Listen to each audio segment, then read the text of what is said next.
ஸ்ரீ ஓம்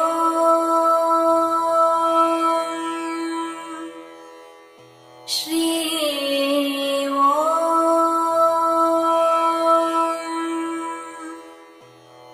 ஸ்ரீ ஓம்.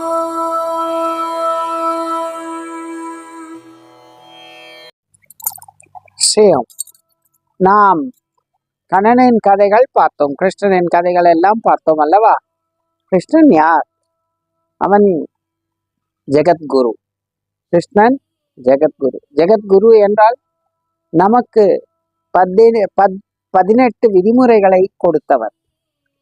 விதிமுறைகள் என்றால் வாழ்க்கையில் புரிந்து கொண்டு எப்படி நடக்க வேண்டும், வாழ்க்கையை ஒவ்வொரு யோகம் எப்படி இருக்க வேண்டும், கர்மயோகம், ஞான யோகம், பக்தி யோகம் என்று ஒவ்வொன்றிலும் நீ எப்படி நடக்க வேண்டும், நீ எப்படி இருக்க வேண்டும், உன் செயல் என்ன என்பதை கிருஷ்ணன் தனது பகவத்கீதையில் நமக்கெல்லாம் உரைத்திருக்கிறார்.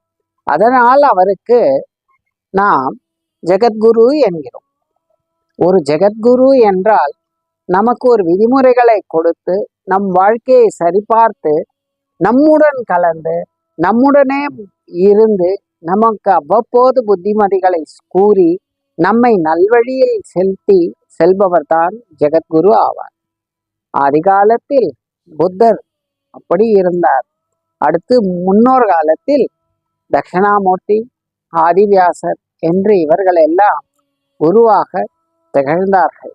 நாம் இனி குரு எப்படி இருக்க வேண்டும், சிஷ்யர்கள் எப்படி இருக்க வேண்டும், குருவுக்கும் சிஷ்யருக்கும் என்ன பந்தம், குரு சொல்வதை சிஷ்யர் கேட்க வேண்டும், எப்படி குருவுக்கு சேவை செய்ய வேண்டும், எப்படி நடக்க வேண்டும் என்பதெல்லாம் இனி நமது இந்த முறையிலிருந்து ஆரம்பிப்போம். குருவே நமக்கு தெய்வமாகும். குருவின் பாதங்களை வணங்கினால் சர்வ தீர்த்தங்களையும் நாம் வணங்கியது போல், அதாவது கங்கா, காவேரி, கோதாவரி, நர்மதா எனும் புண்ணிய நதிகள் எல்லாம் குருவின் பாதத்தில் உள்ளது. குருவின் அருள், குரு ஸ்பரிசம் கிடைத்தால் நம் பாவம் தீரும்.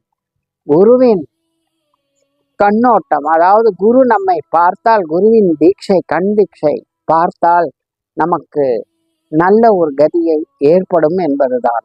அதனால் நாம் இனி குருவிற்கு எப்படி நம்மால் சேவை செய்ய முடியும், குருவுடன் எப்படி வாழ வேண்டும் என்பதை பார்ப்போம். ஸ்ரீ